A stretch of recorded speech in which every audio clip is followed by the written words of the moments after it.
Halo Bapak Ibu semuanya guys. Kembali lagi ke channel YouTube Fili Halim. Di vlog baca Alkitab setiap hari.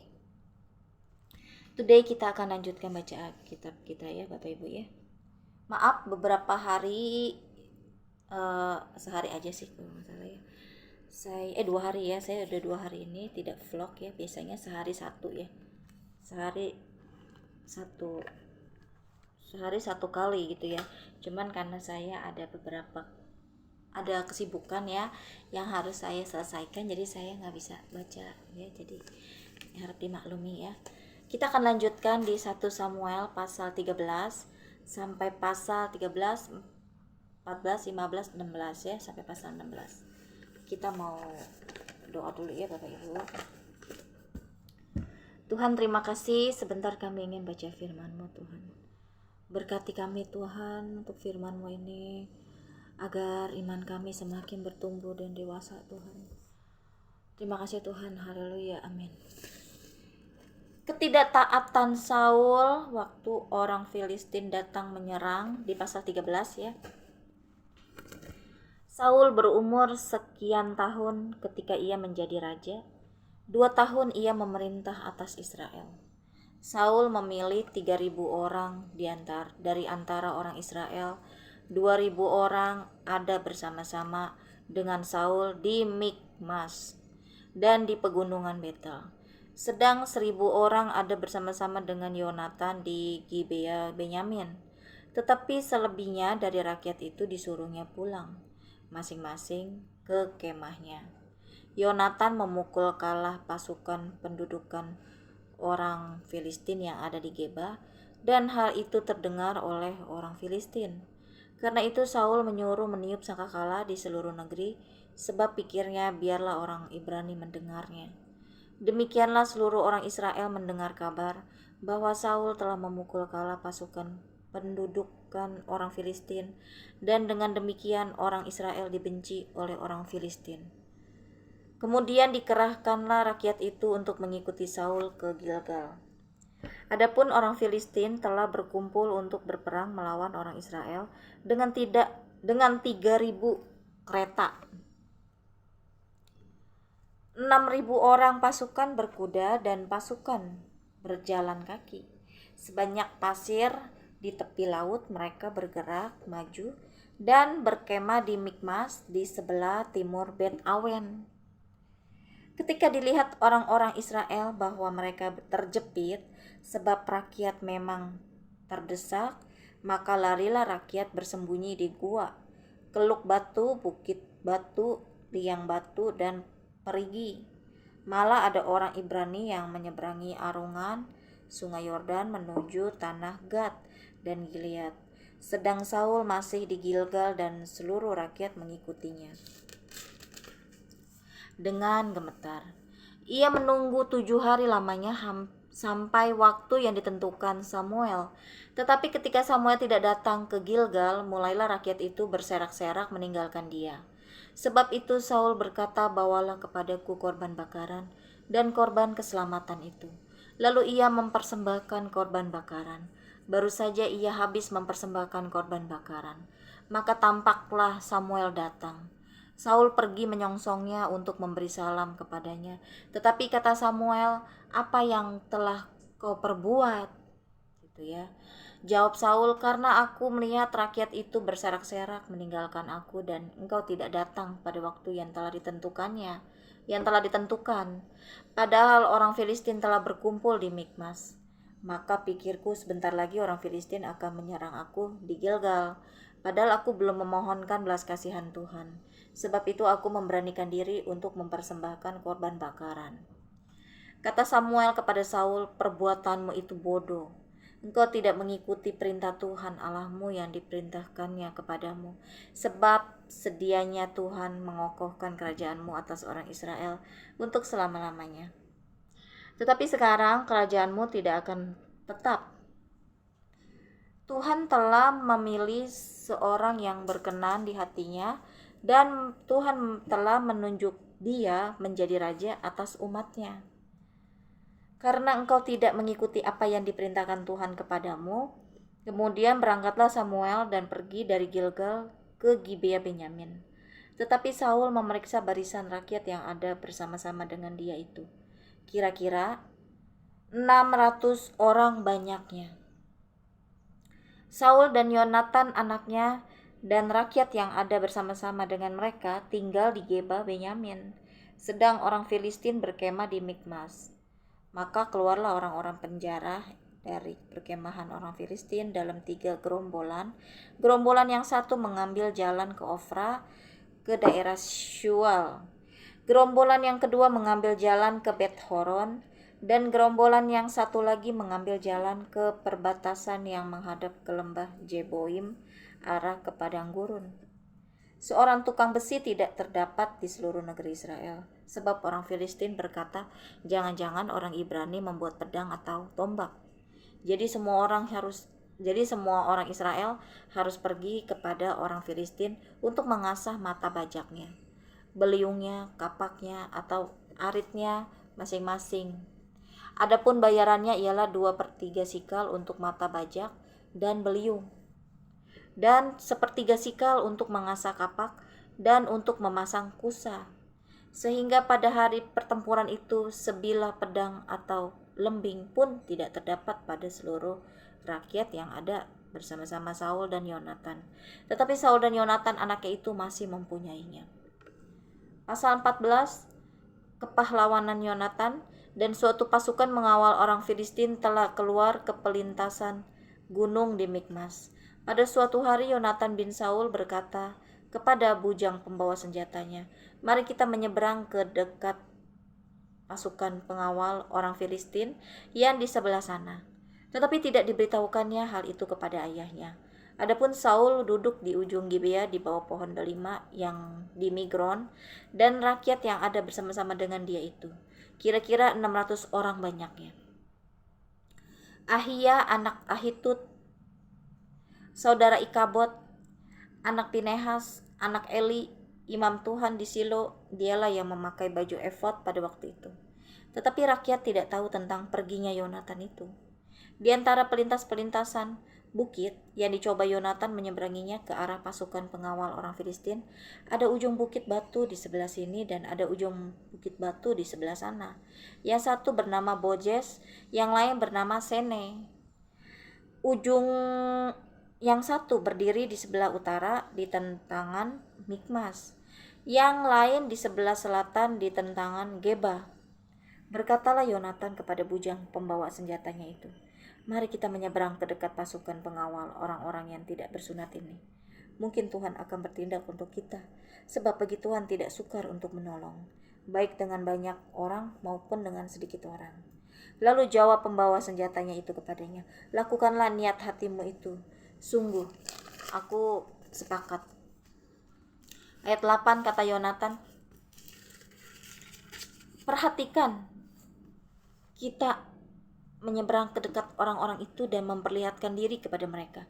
Apabila kata mereka kepada kita begini, berhentilah, sampai kami datang kepadamu. Maka kita tinggal berdiri di tempat kita dan tidak naik mendapatkan mereka.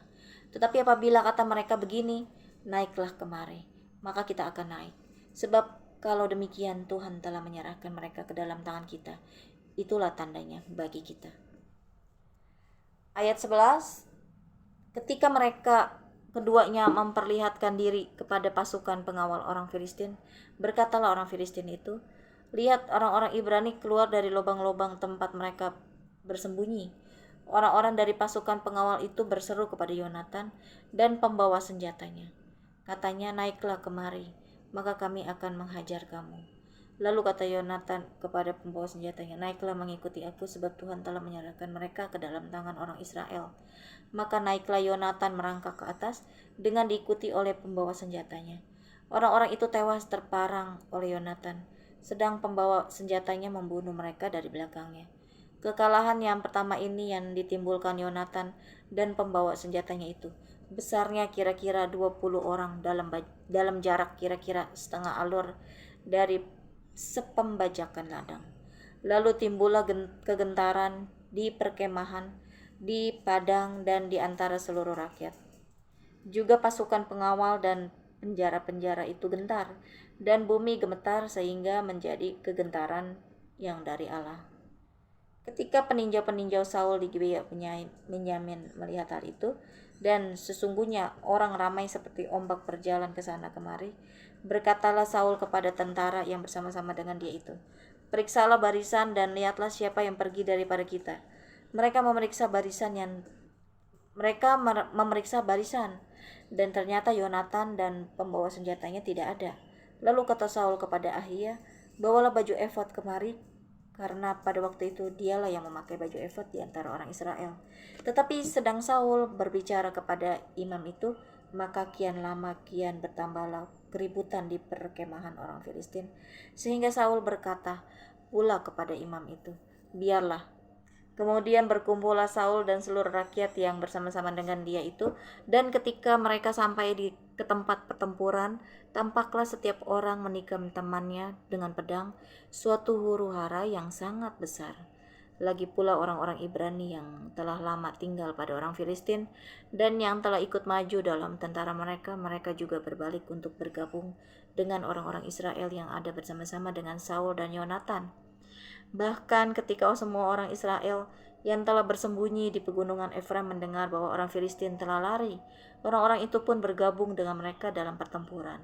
Demikianlah Tuhan menyelamatkan orang Israel pada hari itu. Pertempuran itu meluas sampai lewat Bet Awen. Yonatan dibebaskan dari kutuk. Ketika orang-orang Israel terdesak pada hari itu, Saul menyuruh rakyat mengucapkan kutuk. Katanya, "Terkutuklah orang yang memakan sesuatu sebelum matahari terbenam dan sebelum aku membalas dendam terhadap musuhku." Sebab itu tidak ada seorang pun dari rakyat yang memakan sesuatu. Dan seluruh orang itu sampailah ke suatu hutan, dan di sana ada madu di tanah. Ketika rakyat sampai ke hutan itu, tampaklah ada di sana madu meleleh, tetapi tidak ada seorang pun yang mencedoknya ke mulutnya dengan tangan, sebab rakyat takut kepada sumpah itu.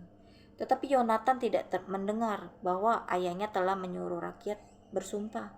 Ia mengulurkan tongkat yang ada di tangannya dan mencelupkan ujungnya ke dalam sarang madu. Kemudian ia mencedoknya ke dalam mulutnya dengan tangan, lalu matanya menjadi terang lagi. Dan seorang dari rakyat berbicara, katanya, "Ayahmu telah menyuruh rakyat bersumpah dengan bersungguh-sungguh." Katanya, "Terkutuklah orang yang memakan sesuatu pada hari ini." Sebab itu rakyat letih lesu. Lalu kata Yonatan, "Ayahku mencelakakan negeri. Coba lihat bagaimana terangnya mataku setelah aku merasai sedikit dari madu ini. Apalagi jika sekiranya rakyat pada hari ini boleh makan dengan bebas dari jarahan musuhnya yang telah didapatnya. Tetapi sekarang tidaklah besar kekalahan di antara orang Filistin. Dan pada hari ini mereka memukul kala orang Filistin dari Mikmas sampai ke Ayalon. Rakyat sudah sangat letih lesu. Sebab itu rakyat menyambar jarahan.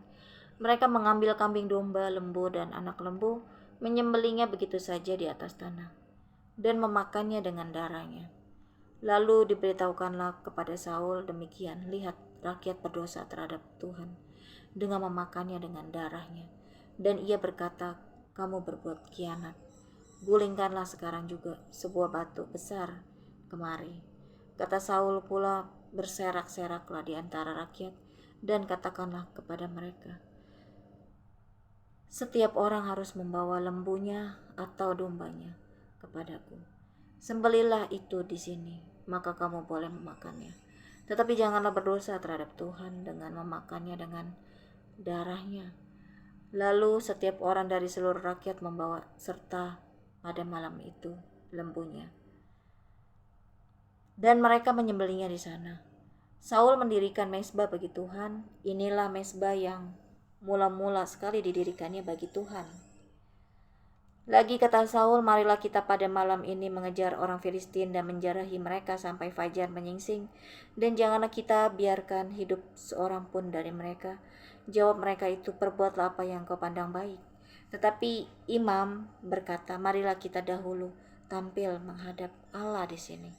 Saul bertanya kepada Allah, "Bolehkah aku mengejar orang Filistin itu? Akan kau serahkankah mereka ke dalam tangan orang Israel?" Tetapi pada hari itu ia tidak menjawab Saul. Sebentar ya Bapak Ibu ya. Saya mau minum dulu ya. Minum milk tea ya. Dingin-dingin enak. No sponsor ya Bapak Ibu, ini kebetulan ada stok di kulkas. Tadi di mana ya saya baca ya?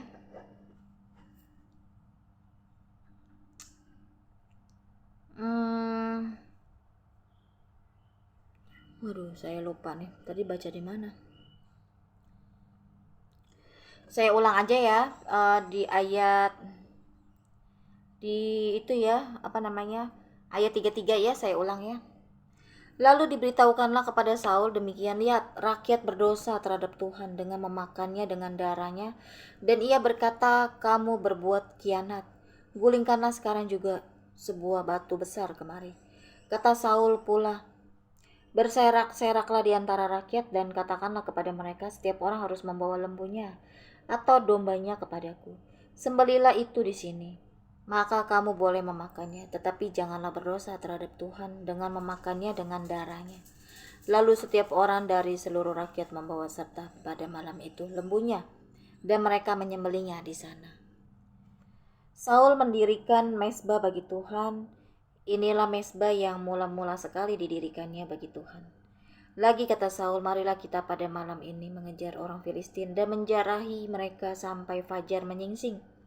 Dan janganlah kita biarkan hidup seorang pun dari mereka. Jawab mereka itu, perbuatlah apa yang kau pandang baik. Tetapi imam berkata, marilah kita dahulu tampil menghadap Allah di sini.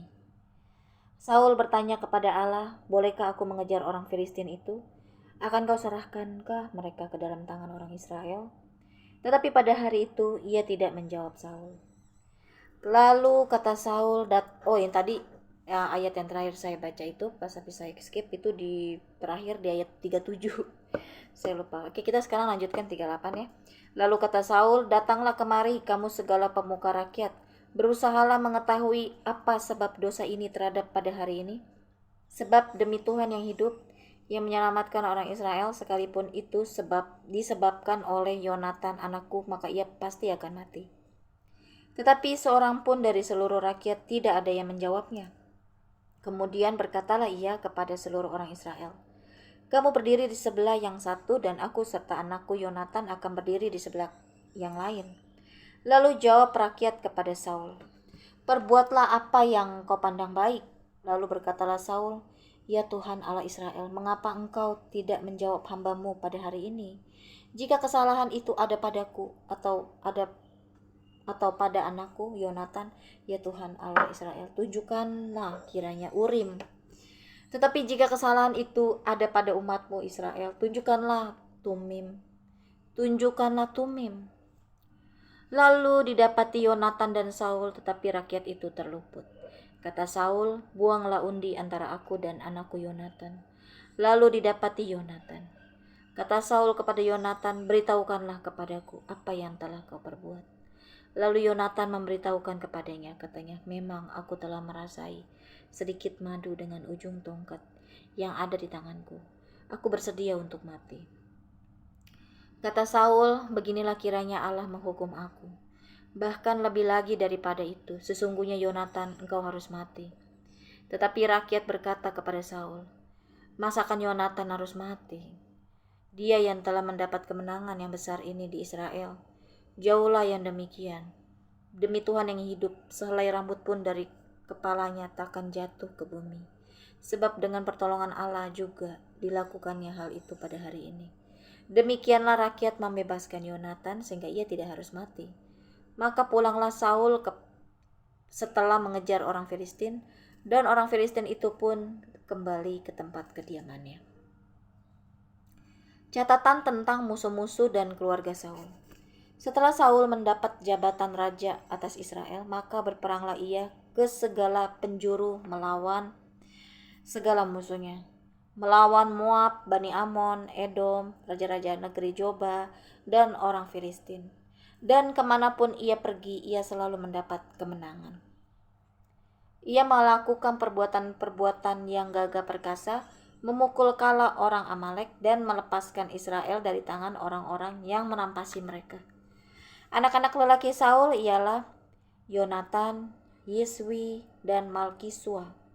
Nama kedua anaknya yang perempuan yang tertua bernama Merab, yang termuda bernama Mikal. Istri Saul bernama Ahinoam, anak Ahimas. Panglima tentaranya bernama Abner, anak Ner, paman Saul. Kis, ayah Saul, dan Ner, ayah Abner adalah anak-anak Abiel.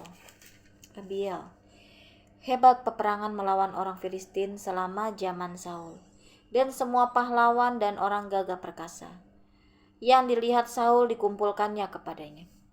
Pasal 15, Saul ditolak sebagai raja. Berkatalah Samuel kepada Saul, "Aku telah diutus oleh Tuhan untuk mengurapi engkau menjadi raja atas Israel, umatnya. Oleh sebab itu dengarkanlah bunyi firman Tuhan. Beginilah firman Tuhan semesta alam. Aku akan membalas apa yang dilakukan orang Amalek kepada orang Israel, karena orang Amalek menghalang-halangi mereka. Ketika orang Israel pergi dari Mesir, jadi pergilah sekarang, kalahkanlah orang Amalek, tumpaslah segala yang ada padanya, dan janganlah ada belas kasihan kepadanya. Bunuhlah semuanya, laki-laki maupun perempuan, kanak-kanak maupun anak-anak yang menyusu, lembu maupun domba, unta maupun keledai." Lalu Saul memanggil rakyat berkumpul dan memeriksa barisan mereka di Telaim. Ada 200.000 orang pasukan berjalan kaki dan 10.000 orang Yehuda. Setelah Saul sampai ke kota orang Amalek, disuruhnyalah orang-orang menghadang di lembah. Berkatalah Saul kepada orang Keni, "Berangkatlah, menjauhlah, pergilah dari tengah-tengah orang Amalek, supaya jangan kulenyapkan kamu bersama-sama dengan mereka. Bukankah kamu telah menunjukkan persahabatanmu kepada semua orang Israel ketika mereka pergi dari Mesir?" Sesudah itu menjauhlah orang Keni dari tengah-tengah orang Amalek. Lalu Saul memukul kala orang Amalek mulai dari Hawilah sampai ke Syur yang di sebelah timur Mesir. Agag, raja orang Amalek, ditangkapnya hidup-hidup, tetapi segenap rakyatnya ditumpasnya dengan mata pedang. Tetapi Saul dan rakyat itu menyelamatkan Agag dan kambing domba dan lembu-lembu yang terbaik dan tambun, pula anak domba dan segala yang berharga.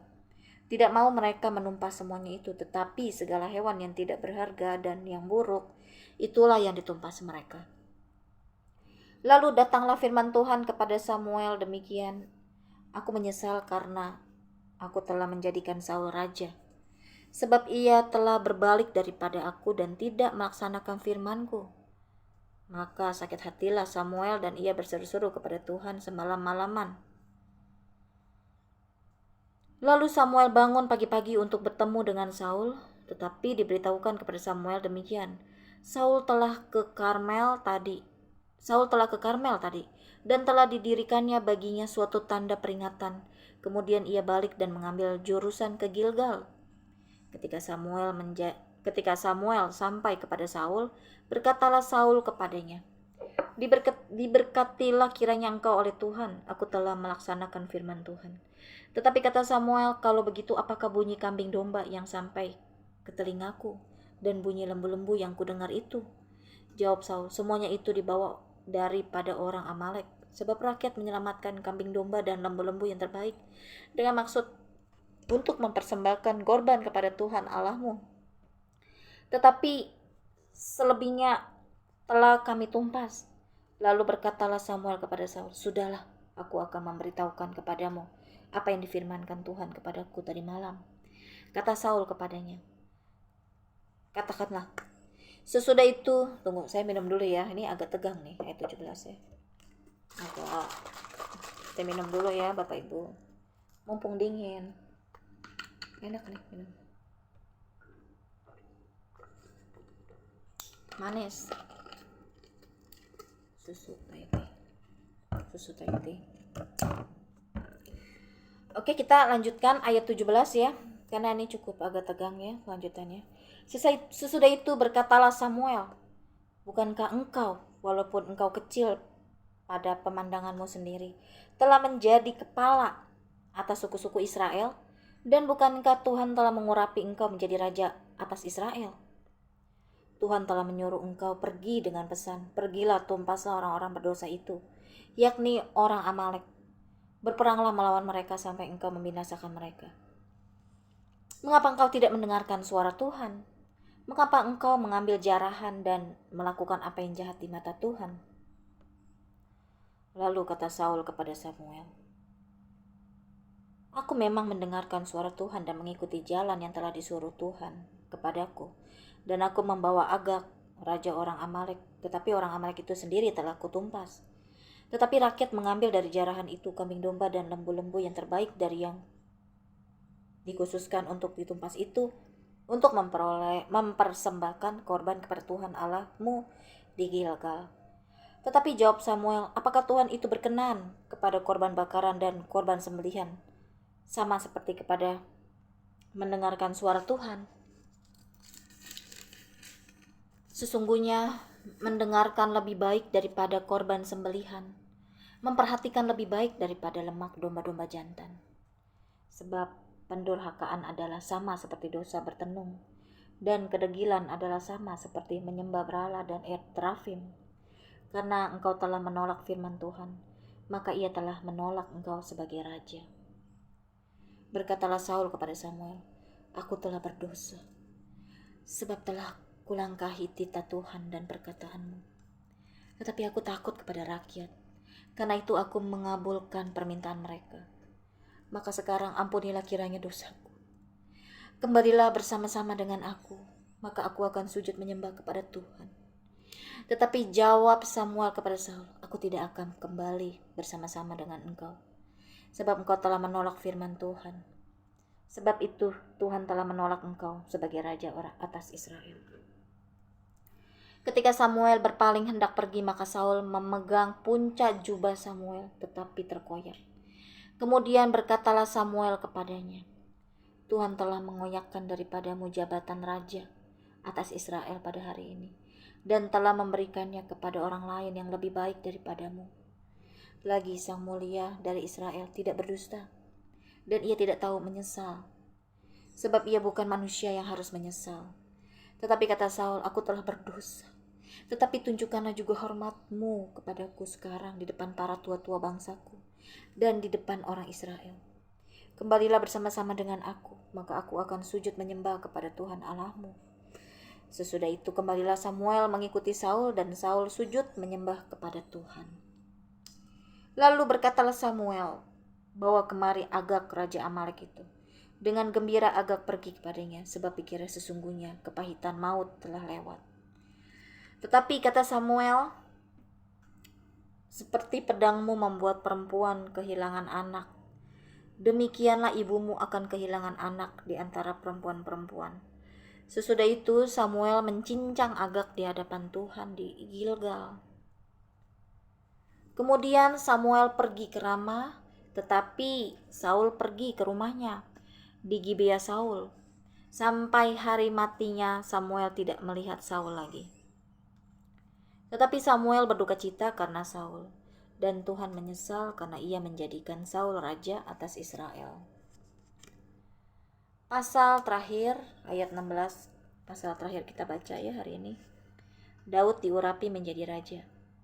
Berfirmanlah Tuhan kepada Samuel, berapa lama lagi engkau berduka cita karena Saul? Bukankah ia telah kutolak sebagai raja atas Israel? Isilah tabung tandukmu dengan minyak dan pergilah. Aku mengutus engkau kepada Isai, orang Bethlehem itu, sebab di antara anak-anaknya telah kupilih seorang raja bagiku. Tetapi Samuel berkata, bagaimana mungkin aku pergi? Jika Saul mendengarnya, ia akan membunuh aku. Firman Tuhan, bawalah seekor lembu muda dan katakan, aku datang untuk mempersembahkan korban kepada Tuhan. Kemudian undanglah Isai ke upacara pengorbanan itu. Lalu aku akan memberitahukan kepadamu apa yang harus kau perbuat. Urapilah bagiku orang yang akan kusebut kepadamu. Samuel berbuat seperti yang difirmankan Tuhan. Dan tibalah ia di kota Bethlehem. Para tua-tua di kota itu datang mendapatkannya dengan gemetar dan berkata, adakah kedatanganmu ini membawa selamat? Jawabnya, iya benar. Aku datang untuk mempersembahkan korban kepada Tuhan. Kuduskanlah dirimu dan datanglah dengan daku ke upacara pengorbanan ini. Kemudian ia menguduskan Isai dan anak-anaknya yang laki-laki dan mengundang mereka ke upacara pengorbanan itu. Ketika mereka itu masuk dan Samuel melihat Eliab, lalu pikirnya, sungguh di hadapan Tuhan sekarang berdiri yang diurapinya. Tetapi berfirmanlah Tuhan kepada Samuel, janganlah pandang parasnya atau perawakan yang tinggi, sebab aku telah menolaknya. Bukan yang dilihat manusia, yang dilihat Allah. Manusia melihat apa yang di depan mata, tetapi Tuhan melihat hati. Maaf ya Bapak Ibu, saya minum lagi ya. Kita akan lanjutkan setelah berikut ya.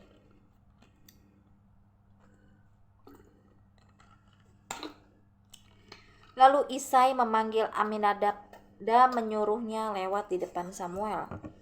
Tetapi Samuel berkata, orang ini pun tidak dipilih Tuhan. Kemudian Isai menyuruh Syama lewat. Tetapi Samuel berkata, orang ini pun tidak dipilih Tuhan.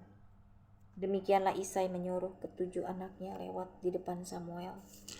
Tetapi Samuel berkata kepada Isai, semuanya ini tidak dipilih Tuhan. Lalu Samuel berkata kepada Isai, inikah anakmu semuanya? Jawabnya, masih tinggal yang bungsu, tetapi sedang menggembalakan kambing domba. Kata Samuel kepada Isai, suruhlah memanggil dia, sebab kita tidak akan duduk makan sebelum ia datang kemari. Kemudian disuruhnyalah menjemput dia. Ia kemerah-merahan, matanya indah dan parasnya elok. Lalu Tuhan berfirman, bangkitlah, urapilah dia, sebab inilah dia. Samuel mengambil tabung tanduk yang berisi minyak itu dan mengurapi Daud di tengah-tengah saudara-saudaranya. Sejak hari itu dan seterusnya berkuasalah roh Tuhan atas Daud. Lalu berangkatlah Samuel menuju Rama. Daud di istana Saul. Tetapi roh Tuhan telah mundur daripada Saul dan sekarang ia diganggu oleh roh jahat yang daripada Tuhan. Lalu berkatalah hamba-hamba Saul kepadanya, ketahuilah roh jahat yang daripada Allah mengganggu engkau. Baiklah tuanku, menitahkan hamba-hambamu yang di depanmu ini mencari seorang yang pandai main kecapi. Apabila roh jahat yang daripada Allah itu hinggap padamu, haruslah ia main kecapi, maka engkau merasa nyaman. Berkatalah Saul kepada hamba-hambanya itu, carilah bagiku seorang yang dapat main kecapi dengan baik dan bawalah dia kepadaku. Lalu jawab salah seorang hamba itu, katanya, sesungguhnya aku telah melihat salah seorang anak laki-laki Isai, orang Betlehem itu, yang pandai main kecapi. Ia seorang pahlawan yang gagah perkasa, seorang prajurit yang pandai bicara, elok perawakannya, dan Tuhan menyertai dia. Kemudian Saul mengirim suruhan kepada Isai dengan pesan, suruhlah kepadaku anakmu Daud, yang ada pada kambing domba itu. Lalu Isai mengambil seekor keledai yang dimuati roti, sekirbat anggur, dan seekor anak kambing.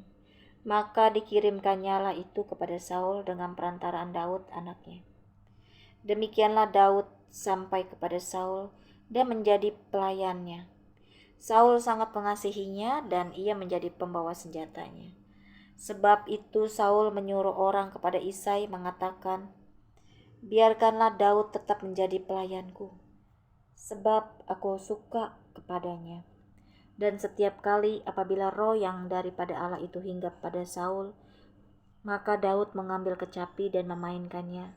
Saul merasa lega dan nyaman, dan roh jahat itu undur daripadanya. Amin ya Bapak Ibu.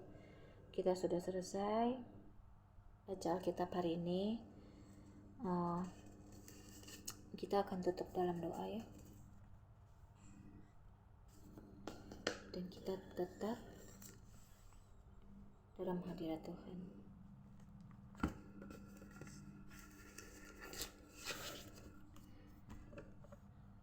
Tuhan, terima kasih buat firman-Mu ini Tuhan. Tuhan Yesus, biarlah Tuhan agar Engkau mengurapi setiap kami Tuhan hari ini. agar Kau ubahkan hati kami Tuhan, pikiran kami, perasaan kami. Ampuni kami Tuhan apabila kami ada dosa yang kami perbuat dengan sengaja maupun yang tidak sengaja.